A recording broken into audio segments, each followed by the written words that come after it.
And we are live. Thank you, everyone who's tuning in and watching us live, and everyone else who's watching us back as recording. We appreciate you as well. Yes, thank you, everyone, for joining us. Tonight, we're joined by Jessica. She is the sister of Rob Morrison Jewers, who was found deceased on November 23rd, 2019, Millinocket, Maine, under very suspicious circumstances. Jessica, welcome to Located and Lost. I should say welcome back. Welcome back, right? You were here a couple years ago, right? I was. Thank you, guys. Good to see you. Before we started doing our live streams. Right. So if once you guys hear us tonight discussing this live, if you want to go back and check that out, I think it's season 3, episode 5. So welcome, Jess. Thanks. Jessica, if you don't mind, could you talk a little bit about, growing up with your brother and your childhood together, and just let the viewers understand what he was like? Robbie, actually, he was so handsome as a young person. He was very protective of me, very protective. He was a lot of fun. He was very smart. I love that picture. He just, I don't know. I don't know how to explain that. I'm nervous. It's okay. You're all right. Yeah, it's just another conversation. No, he was a lot of fun. Very smart, very good all around. Was there any sports or anything he was into when he was growing up? He played for the Yankees in Little League in Millinocket. I thought you were going to say like the New York Yankees. Like, what? How did I not know that? Little League. That's about it. In our neighborhood, not all of us, but a lot of people in the neighborhood had dirt bikes and whatnot to ride. So, Robbie did have a dirt bike at one time. So what he was loved hunting and fishing. I was just going to ask you. Good call out. So he liked hunting, he liked fishing, he liked to get out in the woods, right? Yes, absolutely. Back when Millinocket Middle School started an activities club called the Outing Club, and Robbie was one of joined that on their first year, and you learn just survival skills, and you go camping and you have a lot of fun. Eventually I joined it as well when I got old enough, and then my little brother as well. So we do have a couple comments for you here. This is my wife Danielle. She said, "Don't be nervous, we just want to hear his story." And then Lynn says, "Don't be nervous, honey. Everyone here is super supportive and you're in good hands. Love, big hugs." Yeah, that's one thing about all of our viewers. I think are such good supportive people, and we really appreciate you guys joining us weekly here. And it's definitely different. Just being on that side of it. Yeah. Jess, like we said, Jess was a guest quite a while ago, but she's in here watching this quite a bit too. So she's not unfamiliar with how supportive people are, and she's obviously one of them as well. Always has caring words. So all right. So I didn't mean to interrupt you there, but go ahead, Jess. No, that's pretty much it. Yeah, he loved anything to do with outdoors. He was very, very smart when it came to that. Hard worker, really hard worker. So after high school, what did he do with his life? What was he doing? Well, he kind of he'd go. He'd find work and go. Anything and everything, usually chefing. Oh, nice. Yes, he did love to cook, and he was really good at it. And he also was a fisherman, and he did his little time in Alaska. And actually, I think prior to his death, he was trying to make plans to get back out to Alaska. Yeah, so he was a fisherman in Alaska, right?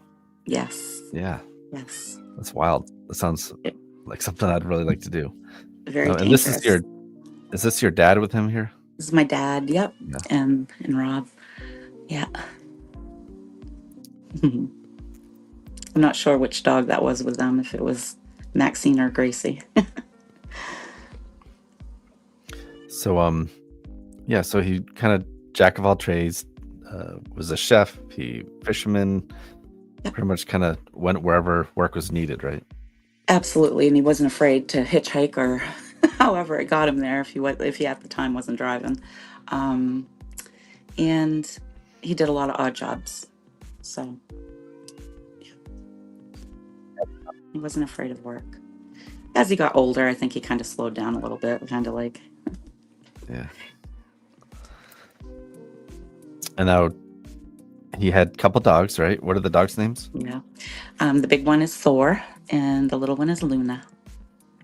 They're beautiful dogs. I think he's got some nice plants behind him. Looks like it. Now, are the dogs with you now? They were. And then, due to unforeseen circumstances, I had to move, and I could not find the cat and dog I have in the other room, and they're trying to get out. But I could not find a place to rent with the two big dogs, and I did everything I could possibly do, and I won't even go there with you guys, but we kind of lived like Robbie for a while, because I didn't want to give him up. And the whole time I was looking for a place to rent, I bought a used camper and put it on my ex's lot and stayed out there with him until it got cold. We were out there a good 6 months. I still could not find a place to rent with them, and I had to rehome them. I'm sorry to hear that. It was horrible. Yeah. It was like losing my brother all over again. It was the hardest thing I've ever done. Yeah, absolutely. All right, so here's another picture. So what was he up to like the weeks leading up to his unfortunate death? I know he was doing wood for some guy. I think I know his name, but I'm not going to say. He was helping him with wood, odd job. And he also was a medical marijuana caregiver. So between that and hanging out with the dogs, kept him pretty busy. And he lived like out in the woods, right? He was fairly secluded. I mean, he had neighbors, right? But he was still out there a bit, right? He lived in Millinocket. He rented a small little house, but it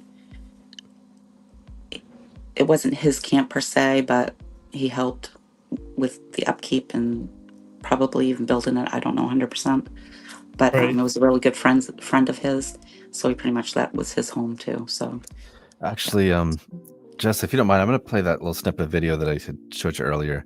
Yeah. So Jess does have a page on YouTube, and I'm going to put the link here in the chat. It's Justice for Rob Morrison. So that's the link. So if you guys want to check out some of her other videos on there, but here's a quick little snippet just so you can hear Rob's voice, and I think it's a good reflection on the man he is. Let me get this playing here. About 7:30 in the morning, I just got the fire going, got coffee going. You can see the pups are still pretty darn happy. We don't belong in town. This is where we belong. It's right out here at camp. Just open the door. Feel freedom. Not worry about getting run over or some stupid shit happening in that ignorant town. This is our home out here. Fuck that place. So, that's Robbie. That's Robbie. Yeah. I got to get this paused because all I can hear is that still going in my ear. Yeah, I just kind of wanted to let viewers kind of see where he was living. He's just a free spirit is the word I get out of him, you know. Yes. Absolutely a free spirit. And when he mentions that in that little clip, him, Thor, and Luna were heading to camp, and they were run over in the early morning. It had just snowed, and there was only one car on the road. There was no other trucks on the road, and they literally came up over the snowbank, ran them over, came back down, did some, I don't know, spinning out, and then turned to go home, and nothing happened with that either. They were okay? Robbie broke a leg. I think he got a broken bone in the leg. I did bring him to the hospital. I'm trying to remember what his outcome was. Thor, I'm trying to remember. I think Luna got a broken leg, and I think Thor was okay, or vice versa. Yeah. And Wait, did they stop and like check on them, or did they just drive No. off? No, they kept driving. That is insane. Yeah. Yeah, and he was on the sidewalk.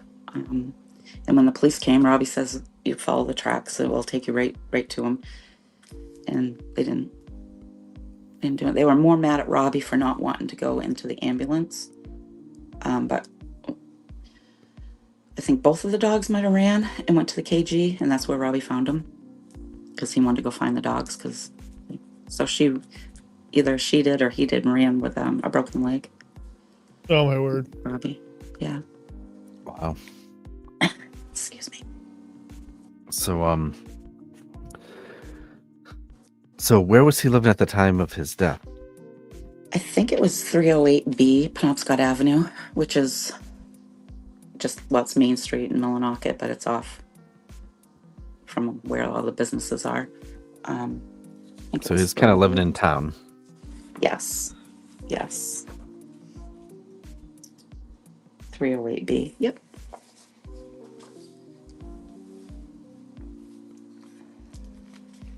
Sorry, my parents are trying to call me, so You are fine. hopefully everything's okay.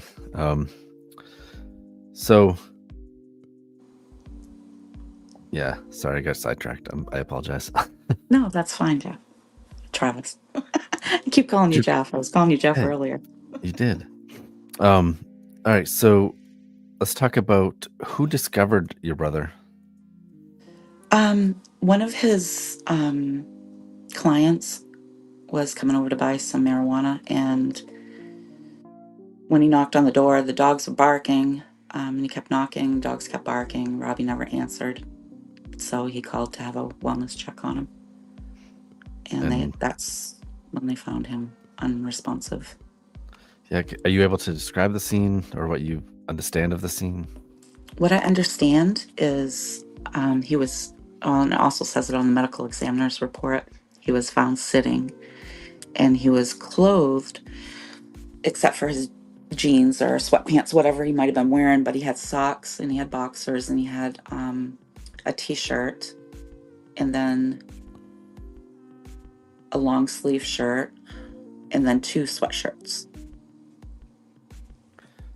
And he was just looked like he was sleeping.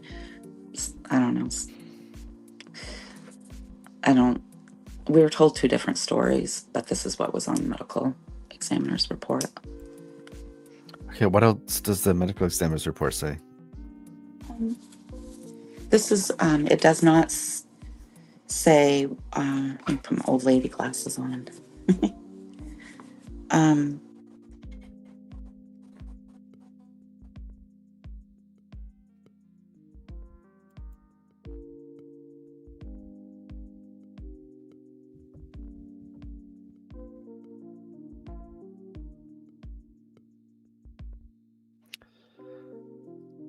Oh, did we lose Jessica? I can't tell if she froze up.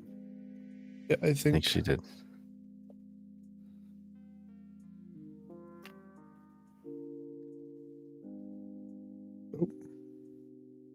We're just going to get into the good stuff here. Well, not the good stuff, but the informational portion.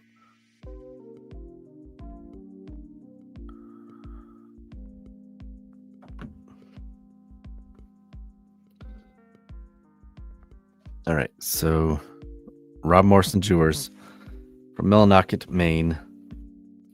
Let me flip this back here. Found deceased November 19th. November 23rd, 2019. Millinocket. It's suspicious what happened. First of all, he passed sitting up. He was in multiple layers of clothing. And I think she was getting ready to go over the toxicology report with you guys all, and there's some weird things on there that don't really make sense as to why those things would be in his system. And we'll go through a couple comments here. So Stephanie Howe says a lot that Millinocket no longer has a police department. I knew they had shut down recently.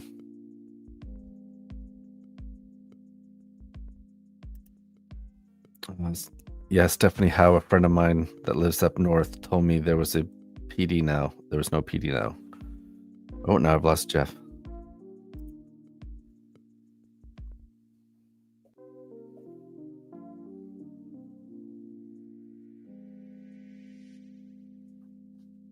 Does anyone know why they were dissolved?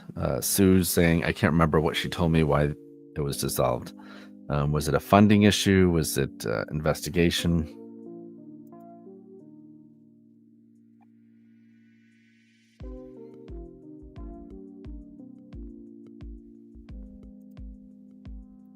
Julie says, I'm so proud of you. Millinocket is corrupt. I found out firsthand when my son died too, and it's about time people get called out. Justice for Jonathan. Julie, if you want us to, do a live like this with you, talk about your son's case, please reach out. We would be honored to help share his story. Jess, welcome back. Sorry, I don't know what happened. You left. Jeff here. left. I don't know what's going on.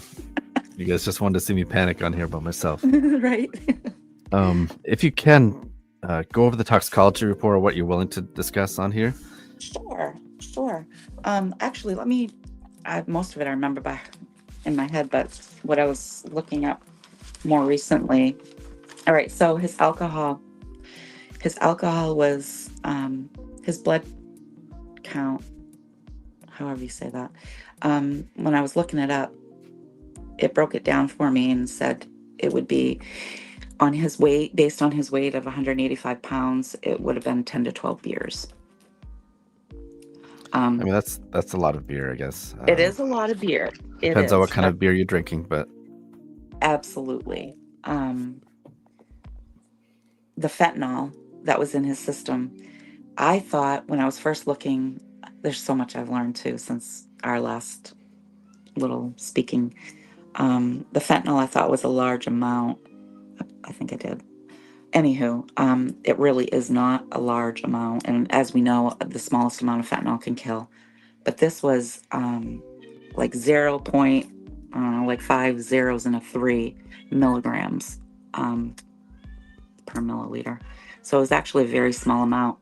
And then the norfentanyl is what was found in his system. But that is when the fentanyl metabolizes, it breaks down, like the alcohol turns to ethanol. The fentanyl turns to norfentanyl. The acetafentanyl, I can't know my pronunciations. It's not approved for medical use. It's also found in heroin and other street drugs. And he had 0.000010 milligrams in his system. Another thing we found was 4-AMPP, which is another unregulated drug, and it plays a role in the making of fentanyl, street fentanyl. To your knowledge, was he on heavy, like hardcore drugs like that, or was he involved with any making of it? No. It's nothing that you've ever heard of? No. That's why he disliked certain people around him, because they were killing people left and right. Robbie was not. That's one thing. He had no use. Robbie got along for the most part with all walks of life. He wasn't really judgmental, I would say, but when it came to the dealers dealing in the meth and the heroin and the fentanyl, no. All right. So ultimately, what was his cause of death, did they say? Accidental overdose of alcohol and fentanyl. And again, he's not a user of fentanyl-related drugs, right? Right. And also in his toxicology, they had methanol, isopropanol, how do you say that, rubbing alcohol, and acetone, which is used in nail polish remover, among other things. So having all these chemicals, darn well, I went back on, and I'm going to jump like I did last time. I was always jumping. So on his phone, going back and reading a lot of his texts, He was complaining a couple different times of the neighbors. I don't know if they just had bonfires in their backyard. I don't know what they did, but the smell of plastic kept making him sick. He's like, the smell of this burning plastic next door is driving me nuts. So I don't know. That's I don't know where probably someone making something.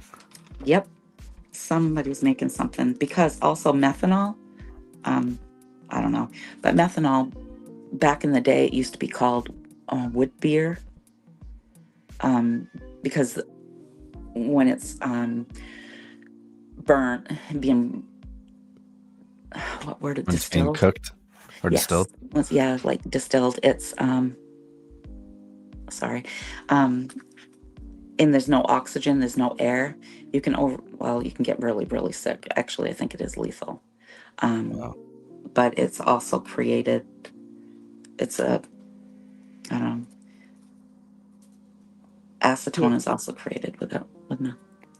So we do have a comment message here. Yeah, go ahead, Jeff. It says, Mom is here too. I love your strength. Just being able to do this. Rob is looking down on you and will help you through this. That's awesome. Thanks, Mom. Yeah, thank you for joining us, Cheryl. But yeah, he also had nicotine, and of course he had, I don't know, 3 or 4 different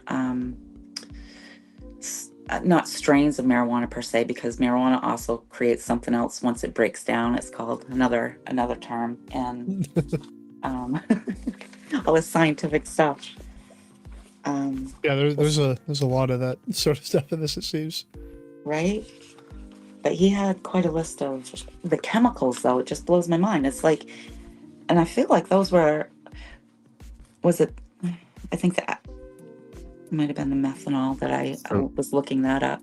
Oh. Danielle's asking, maybe it was in the water source, like environmental contamination,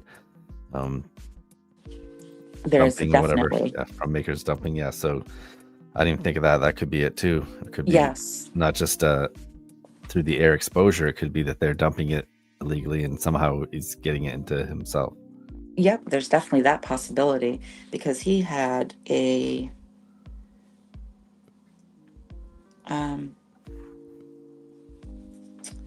significant, well, I say significant, but I guess I think it's methanol, it's like 10, I'm going to say, and I don't really want to say if I don't know for sure, but it's twice what Robbie has had in his system that people were, that you can die from.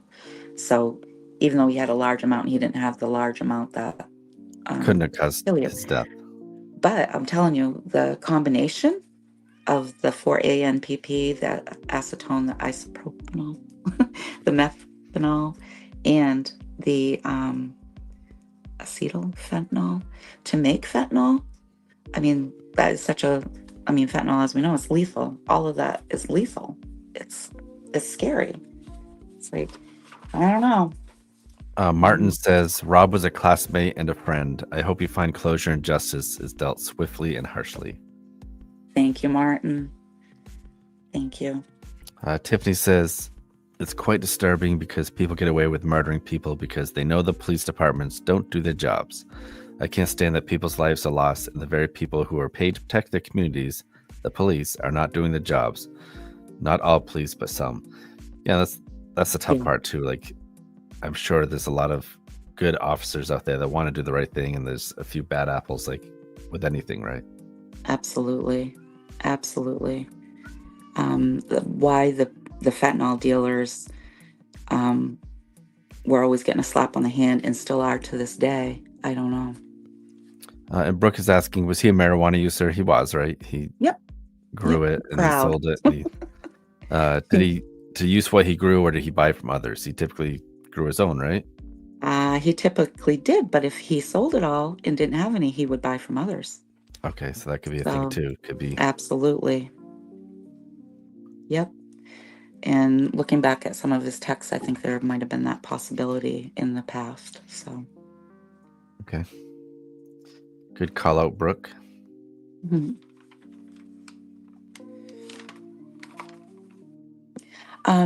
Last time I had mentioned about how he was supposed to be at his newly found friend's house.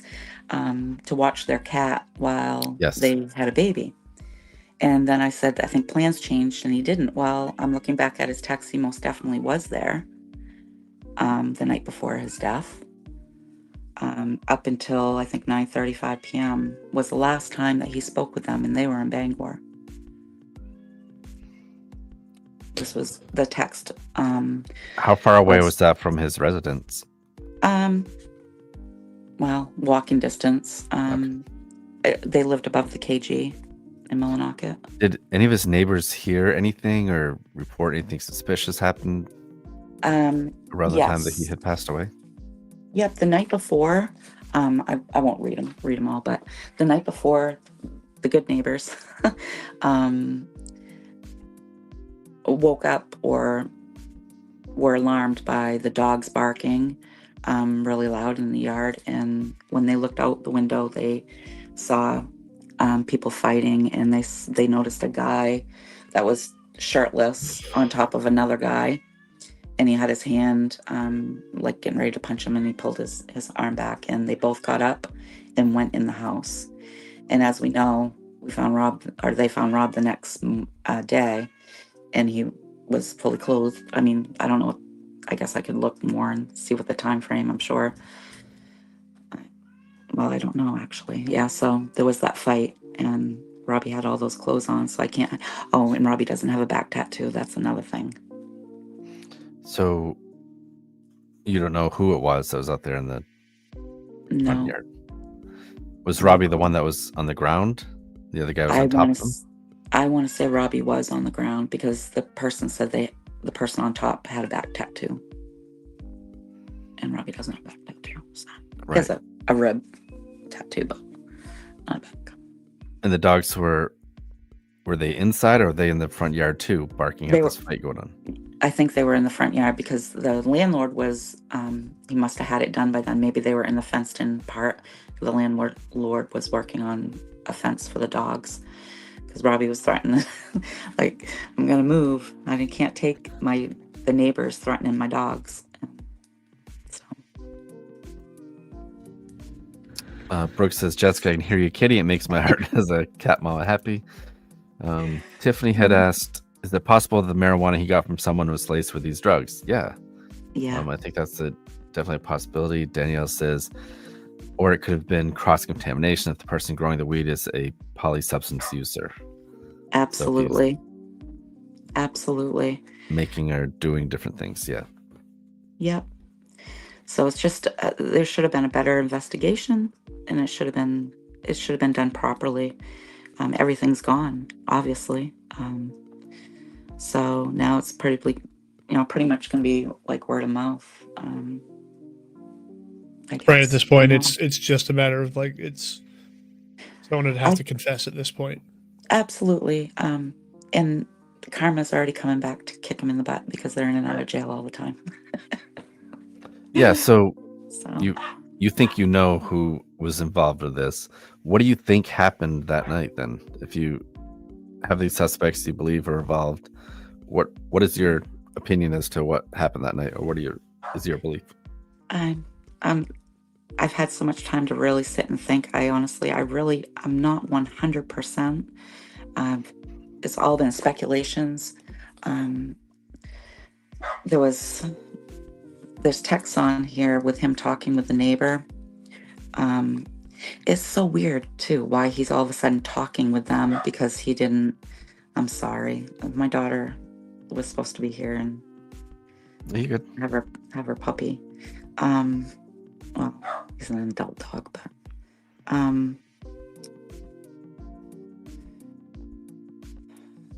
sorry, it's right here. So this is kind of, I don't know. He starts on November 18th. Robbie said to the neighbors that he does not like. He says, "Are you up? I have a big day today, emptying everything out of the house and yard so I can get my shit in order. Borrowing a truck. I want to start now moving everything out into the yard, and I need coffee." This is at 3:03 in the morning. And I don't know which one, he or she said, "Okay, how much do you have?" And he says, I'm going to be outside in a minute. How much do you have? And then they said, I'm getting ready to jump in the shower, so open up the door in a minute. I just don't want you tracking in the house, so you'll have to stand outside the door. Okay, meet me out front, this person said. And at 3:20 in the morning, Rob says, here. Now it's that's it for text. And then it's November 21st at 12:25 in the morning. And he's like, you up? You up? And then he continues texting at 9. Now it's another day, sorry. He just said you up twice. And then it goes on to November 22nd, the day before they found his body. Or the day, because he was found on November 23rd. He says, you up? I wish I could have more to offer. Come on. I will give you 30 tomorrow for a 20 now. I have it. When I tell you that I have loot for you, I'm not kidding. I live next to you. My name is not Corey. I'm money in the bank, so you can help. So can you help me out? And then his famous saying is FTW, F the world, which, oh, Lord. And he's like, FTW, okay. And then there's only 2 more texts. This is all, but now we're looking at 4:04 in the morning. He says, Corey, and then I won't say his last name, but he wrote his last name. Was at your house the other day. He supposedly owes you $270, yet you don't trust me for a $20 loan. Very funny, since I have to live next to you. And then at 6:00 p.m., the night before he was found, he wrote to them and he said, it's looking like I got burnt. I'd never burn you guys. Remember that. And that's it. There was no text in between. It's What do you think that meant? It looks like I got burnt. no. Like I don't he. Well, usually that means that like you get screwed out of something, right? Or you get scammed, or Yeah. Did they tell you what they believe the time of death was? They just said time found was 1930. So they don't have a time of death? No.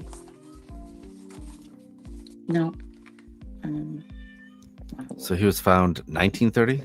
Yep, 1930. So what? 7:30 at night. Yeah, so Yeah. almost 24 hours after that text message. But Yep. I'm surprised they don't have an estimated time of death. No, I know they don't. well, they clearly weren't putting any effort into True. any of this. No. Why would they? Right. He wasn't their type of people, I guess. But they did obtain blood and urine from his body, and they sent it to the OCME, COD, so cause of death is pending further studies. That was all from them. Jennifer's asking, was he checked for any injection sites? If it was him in the fight, they could have injected him. Was there any injection sites that you know of they talked about in the autopsy or anything? I thought that as well. That did come across my mind.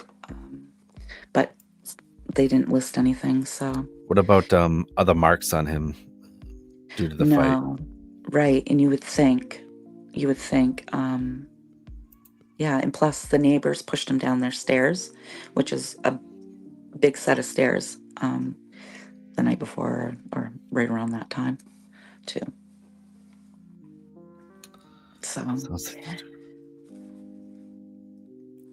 yeah, so same thing I'm thinking. That's odd, no time of death. That does seem unusual, especially since it's a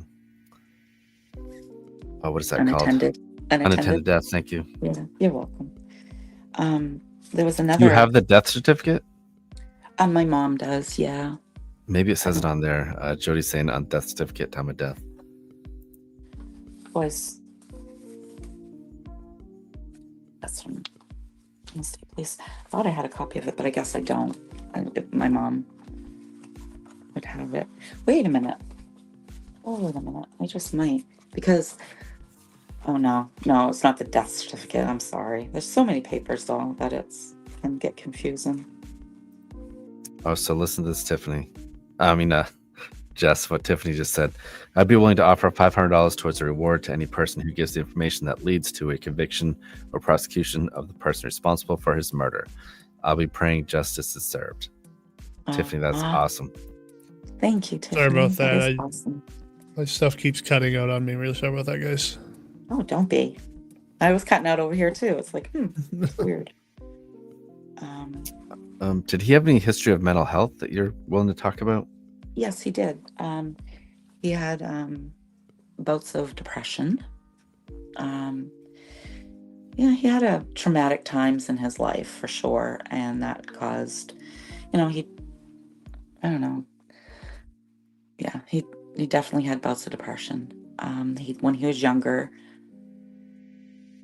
like 17, 18, was rough times for him, and he did try to commit suicide, but that was so long ago, and he learned so much about life and why we're here and all that, and that even though he would get in his depression moods, he was not in any way, shape, or form gonna harm himself again or try to again. But yeah, he went through his bouts of depression for sure. And when he drank, he wasn't the cat's driving me nuts. When he was drinking heavily, he probably wasn't the nicest person, unless nicest person if he didn't like you, I guess is what I want to say. If he didn't like you, if you were a drug dealer of that type, then yeah, he tried to make your life hell. Tiffany has another question here too. Were these people who were in contact with him, sorry, I can't read it, okay, with him or the last ones to see him alive ever questioned by police? Was there any type of investigation at all? Or is it all just a accidental death and close the case? And they didn't look into it much at all, right? They didn't look into it much. Matter of fact, I didn't understand because I've never gone through anything like this before. So when we got the medical examiner's report, my mom, dad, and I went to go speak with the police to see what they knew about it. It's so long ago. I'd have to go back to season 3, episode 5 to find out. I had given him a statement. It took me a little while to gather up the courage to go there to give him my statement of when Robbie called to tell me that he was fearful for his life, and if something were to happen to him, then so-and-so needed to be questioned. I told my mom, I think the next day about it, because I was kind of scared about telling her too. But at the same time, now he's dead. I didn't take him seriously, and I should have. And I jumped. Now I forgot the first question. I'm sorry. Ugh. So my parents and I, that's what it was. My parents and I, we went to go talk to see so there was supposedly an investigation. I don't know what kind of investigation it was. It doesn't really sound like much of investigation.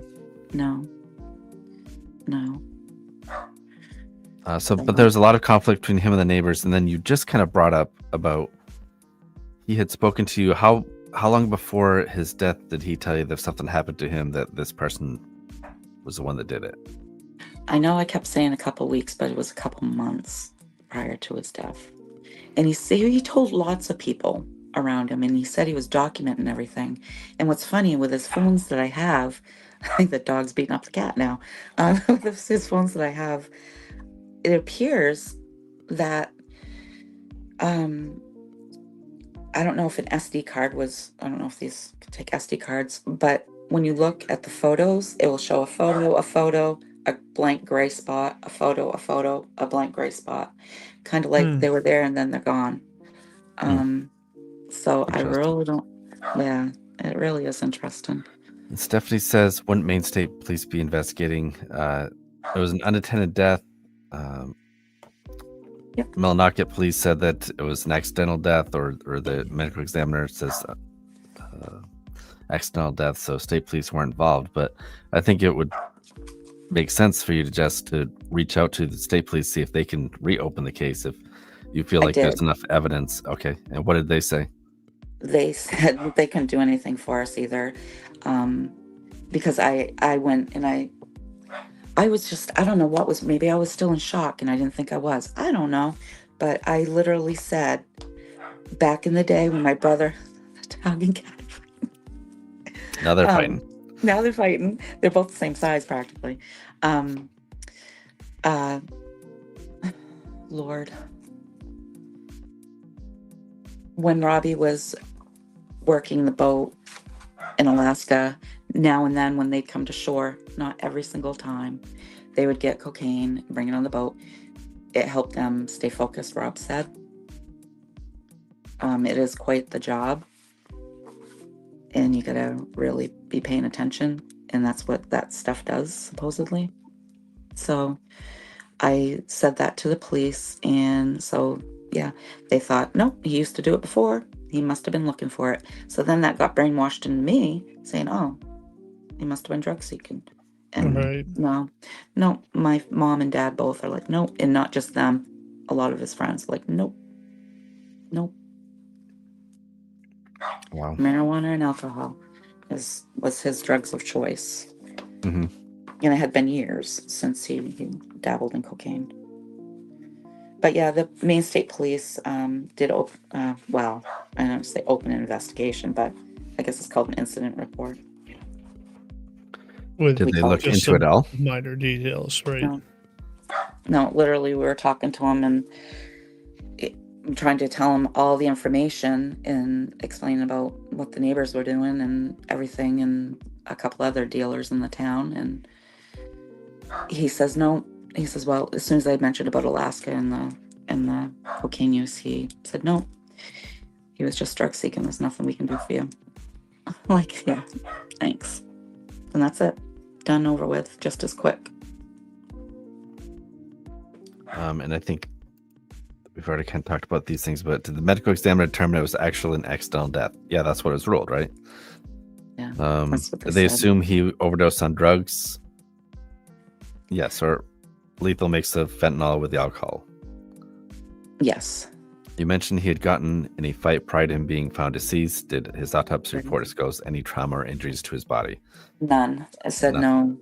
And that's when, so the then chief of police that was there at the time said that he had contacted Liz a couple times at the medical examiner's office.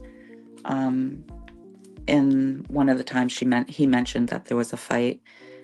So to be watchful when you do his observation. Jennifer's asking, have you or the family ever questioned the neighbors? Yeah, hence I'm not on Messenger anymore. I did. And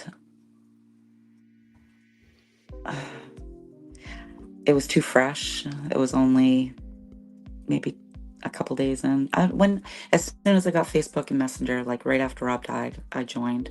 Again, I hadn't been on that in years.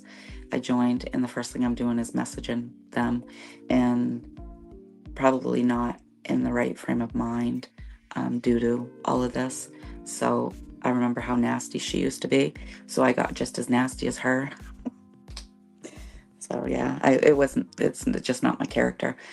I didn't get any additional, although she liked to talk. So I feel like guilty ones like to talk. So your mom is on here again. She says he was seated on the floor beside the entrance door. He was blocking the door, wasn't he? Yep. The blood had all coagulated from his waist up.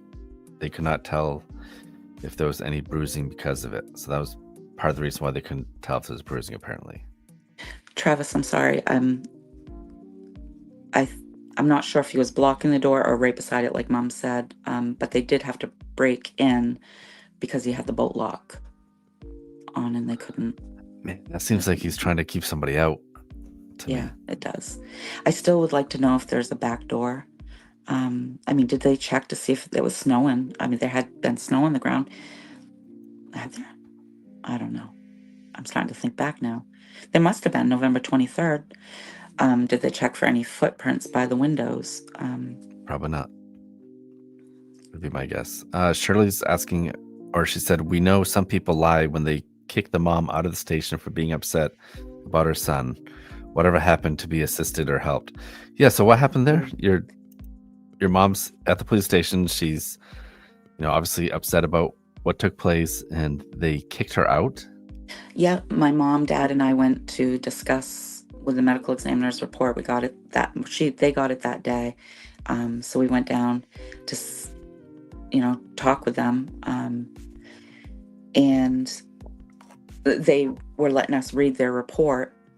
And it was all three of us with this one little report, and we're all trying to see, and we're all old. And it was 3 times I had said to him, and I didn't say it and I'll still stand by my word, not in a mean and nasty way. I simply said, "You did not do your job, sir." And I said that the 3rd time I had said that, because we're reading and looking up, and I asked if I could take a picture of it so I could read on my phone. No, you cannot have a copy. You cannot, nothing. But the 3rd time I had said what I said, he kicked us out. He said, "Don't call and don't ever come back." Yeah, he's a man of the people. Yeah. He does not know how to. He did not know how to do his job. And so, Stephanie, thanks for bringing this up. I actually meant to bring that up. So what happened after your brother's death in that house? I think it was February. There was a young man that was over drugs, killed. Yeah. Living in the same house that or same. Yeah. Or is it an apartment? No, it's a house. It's a house. Okay, so It's a live in the house, same just- house where your brother passed away under suspicious circumstances, and then he dies because of drugs, right? Like he Yeah. was killed over a drug deal or whatever. Yeah. What was the manner of death in his case? Gunshot to the. I'm Yeah. not sure where.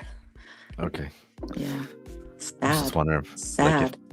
if they had given him a hot shot or something like that. Be like, oh well, that's No, it was crazy, a gunshot, and it was over drugs, and the neighbor was in on that one too, because the neighbor was yelling all over Facebook how they went over and said, I don't know, see what was going on. They said, "You need to leave too, or the same thing's going to happen to you." So yeah, Tiffany, I'm not sure. Could you file for a FOIA request? Even though I have not done that police yet, but I department- will. Even though the do police that. department no longer exists, I would think the town could still possibly get something for you. Well, East Millinocket PD should have all of that. Oh, so who's covering Millinocket is East Millinocket. Yep. So they should have all that. I just had to get my mental health in check because it was wearing on me. And so I got off in most social media, not all, but most. Not to And say your- I don't get mad now and then, because I do, but Your mom said all I did was ask if there was a child, what would the protocol be? That's when he snapped at me. That's Yeah. Yep. You're right. Yeah, he was not pleasant. Jody says someone really needs to push to have this case reopened. There has got to be one good detective out there. Yeah, maybe set up an interview or a meeting with East Millinocket PD, see if they're willing to talk to you and see about either A, reopening the case, or B, at least do a FOIA request for the case files. Because if it's an accidental death, why would they shouldn't have any problem giving you the entire case file, right? Right. It's not a criminal investigation. Right. Tiffany says, whoa, the neighbor could be a psychopath or serial killer. 2 different men died in the same house. How much time is in between the death of these 2 men? 3 months? Yeah, 3 months. 3 months. The neighbors, so on, oh Lord, let's back on. So, all right, so 2 different dates. The male next door, he got arrested for fentanyl powder trafficking and possession. He had a total of 18 counts of possession and 2 counts of trafficking and fentanyl, and he got 6 years, all of it suspended but 2, and he got 3 years probation. He's still currently in the Maine Correctional Facility, and he is going to be released on 10/26/25, October.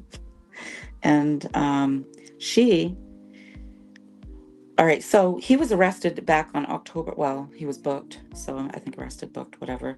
October 25th, 2022, and then he was boarded out, and then he was released a couple months later. Never returned again until May 8th, 2024, and he'll be out 10/26/25 for 18 counts of possession, 2 counts of trafficking. So with the other guy's death in the same house, who was charged in that case? Was it these? Oh, Wasn't these two people, right? Or did they not have a? no, totally different. Okay. I think he must have got life. His went quick. I feel like he was. Yeah, well, obviously, I don't know. I really don't know. I used to know all the names of all this, and I backed away from it for a while.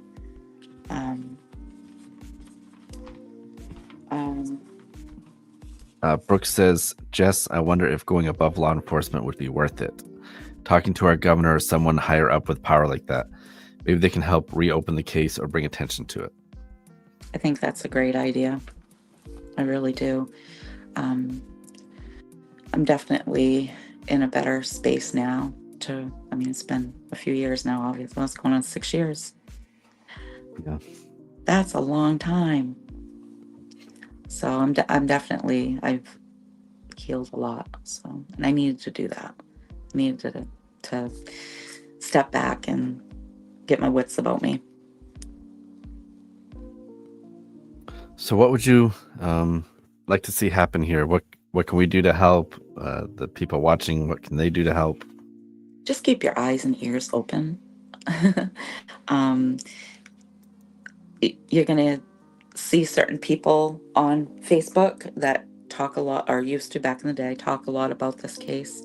And they've had loved ones too that have died to fentanyl overdoses in the town.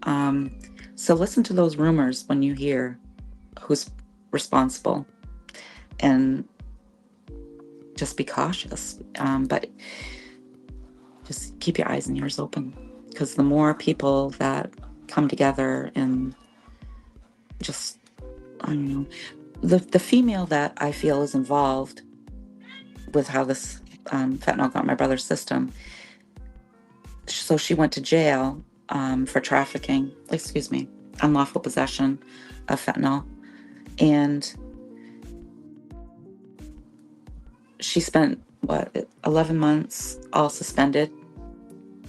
And she got 2 years probation. Since she's been on probation, she has been back at PCJ only for a slap on the hand to see a judge, and then bailed out again. And not her, I gotta let that cat out. I'm going to put hashtag free the kitty down here. Free the kitty. The poor thing. She's like, what are you doing to me? Well, Lord, she'd be all over the place. But real quickly, yeah, I lost my train of thought. What was I just saying? Do you remember? I'll read off what Brooke has to say here. It says, Okay. if they won't listen, you can always start a petition. I know we've helped people start like the change.org petitions or whatever. So maybe do something like that to start blasting it on social media, and we can help you with that as far as sharing it and all that type of stuff. Yes, that's a great I know idea. You're not on Facebook or anything anymore, right? So Right. Maybe create a page on Facebook for Justice for Rob Jewers.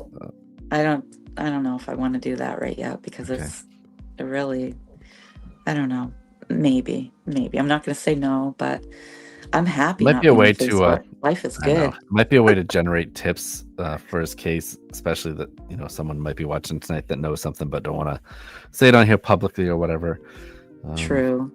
You could always put our email address. If you're not comfortable talking to the police, you could always email us at locatedlostones@gmail.com. But obviously, I'd much rather have you talk to the police. Yes. Travis, real quickly. So I started to say that the female went to jail, and oh no, she didn't. She got all suspended. So she's on probation, and she has been arrested like 3 times since being on probation, and her time hasn't changed. Like, I thought if you're out on probation and you mess up again and have to go back to jail, that you have to stay there and serve your sentence. Right. So say she was out for 6 months, those 6 months are wiped off and says like it's part of her sentence still. Is that what you're saying? No, I'm saying, all right, so she's got 2 years probation. She had 11 months to serve, but it got suspended, and she was given 2 years probation instead. Does that mean if you mess up on probation, you have to go back and do those 11 months? Oh, yes. Yeah. That's what I thought too. And that has not happened. And extra time hasn't even been added to her probation time for her mess ups. It's like they really don't care. I don't know. Or probation, or whoever keeps arresting her is doing a great job. They're doing their job. But the other people that are supposed to keep her there are not. Sue said, has she gone to news media, talk about it, and get help that way? Like talking to, the local news stations or anything to try to see if someone there will be willing to talk to you about the case and maybe apply some pressure that way. Okay, so I did try that.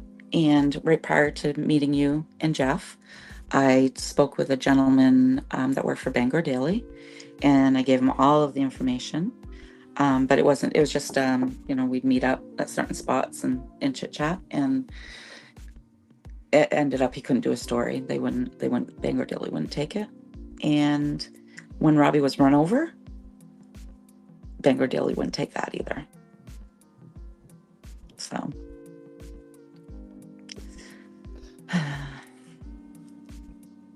I saw another one on here I wanted to read. Oh, Brooke. It's crazy how these people with huge legal issues have little to no punishment even when they reoffend. I feel like the first time offender gets nailed for something, and then these people that have multiple offenses kind of just keeps getting along. Yeah, absolutely. So, but there, if nothing ever comes of it, I tried. And the karma, they're going to get their karma. They already started to since all of it happened. Their life has not been happy.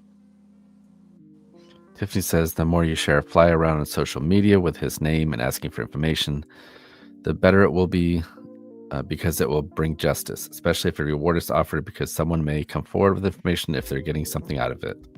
Absolutely. Someone could have had a fallen out with a person responsible and be willing to tell you what they know. You see that all the time, like a boyfriend, girlfriend, or whatever, they break up, all of a sudden the girlfriend's telling the police, oh, well, he murdered this person or whatever. Right. Yeah, definitely. Yes, Julie did try. Oh, so you already know Julie? Yes. Yeah. She has stacks of information. So hopefully we can cover her son's case soon with Julie. That would be nice.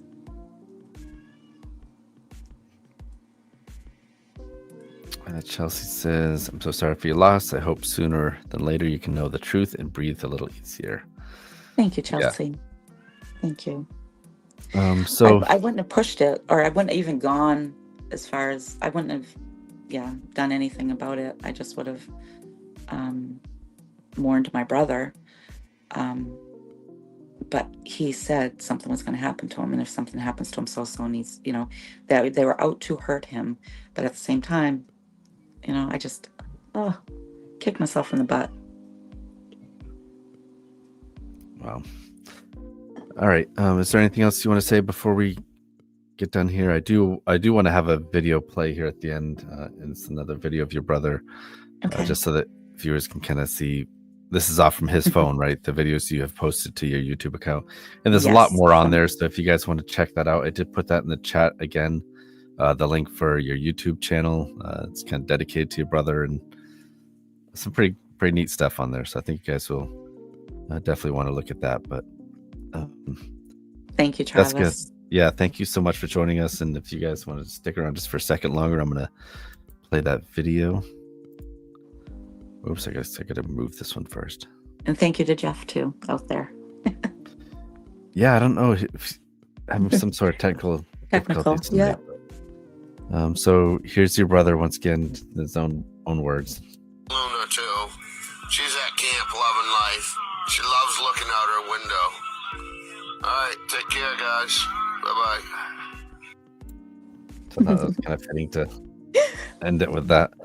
So Thank yeah, you. so justice for Rob Morrison Jewers. If anyone knows anything, please reach out to the police department. It's East Millinocket Police, right? I have state police number on here, and that's not right. So I guess everyone has phones that can search the internet. So East Millinocket Police Department. If you know anything, or if you've heard rumors or anything like that, reach out to Jessica, reach out to us, reach out to the police. Just whatever you've heard, let someone know. Thank you, everyone, for joining us. Thank you, Travis. All right. Good night. Have a good night. Let me get back to here. So this is Jeff's portion where he's supposed to start the video when I wasn't ready. Okay. Have a good night, everyone. For 5-year-old Taylor Williams led investigators to Alabama this week. So we have some breaking news from Florida. An arrest has been made in connection. After years of agony, a glimmer of hope for the family. Investigators spent hours searching through this house off Pennsylvania Avenue. What could be a major development in the search for missing Alabama teenager. Tonight, a stunning twist in the search for Taylor. Somebody out there knows something. They want to lay him to rest their way, not by somebody else's way.